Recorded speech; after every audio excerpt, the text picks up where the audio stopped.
Hi, this is Rebecca Cantrell, and this is Political Strategy and Tactics with R.C. Cantrell. Today, I would like to talk about stereotypes, vilification, and scapegoating. These seem to be universal human tendencies, which are almost always counterproductive unless you happen to be in a war and you're trying to psych yourself up to kill your enemy.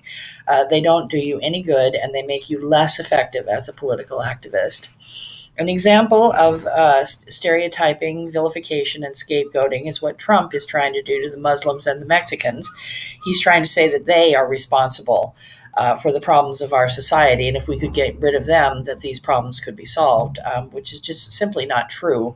A lot of the terrorists attack other Muslims, and even if you got rid of every single Mexican in the United States, it wouldn't make that much difference in the economy, because if anything, they help our economy. But the left also calls people's names. For instance, they take people who are merely conservative and call them racists and fascists, and that is part of what is causing the backlash that brought the alt-right and Trump to power. I first learned about this topic when I was a market research interviewer.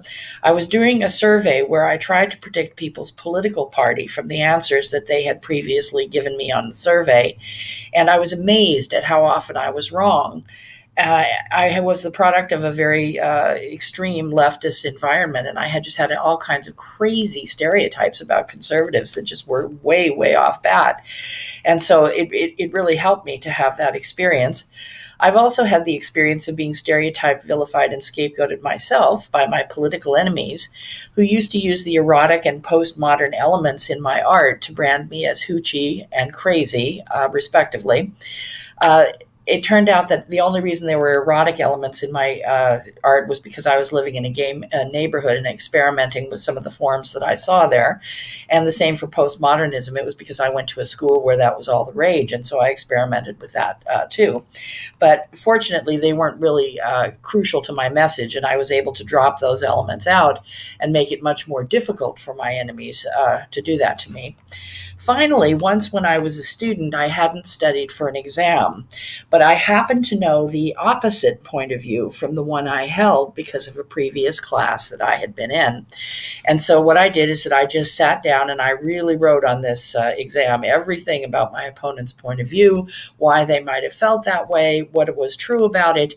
And as it turned out, I got an A on my exam, but I also learned a very valuable lesson, which is that you can deal with these kind of issues a lot more easily if you really understand both sides, rather than if you're just pretending that you do. And so right now, as people know from the last two videos, my problem is the alt-right, and I want to try to persuade these people who once voted for Obama and switched to Trump that they need to come back to the other side, and that fascism, well, I shouldn't say fascism because that's probably stereotyping. He hasn't become a fascist yet. Trump and the alt-right are not good for America. And I'm going to get nowhere with that if I stereotype, vilify them, or scapegoat them, or if I try to say that they're dumb, or that I try to make them feel guilty because they don't care about America just because they want to put their own interests first. And also, if I'm honest with myself about it, I can see that it really wasn't right, what our government did to the people in the Rust Belt, just leaving them there to shift for themselves as the jobs went overseas, and that there are certain things in our society that have gone a little bit too far, and that if I were a conservative parent, I would be very, very angry about. And so what I'm hoping everyone will do is take your political issue that you said you were going to work on from last time and write out your opponent's point of view. What are the points that your opponent would make to describe their point of view? What are the reasons that you think they hold these views? And what do you think is true about it? And I think that everyone will see, if you do this for 10 minutes, that it's just really a great exercise, and it really, really strengthens you as a political activist. It makes you feel a lot more confident because you know what you're dealing with instead of just having to guess about it.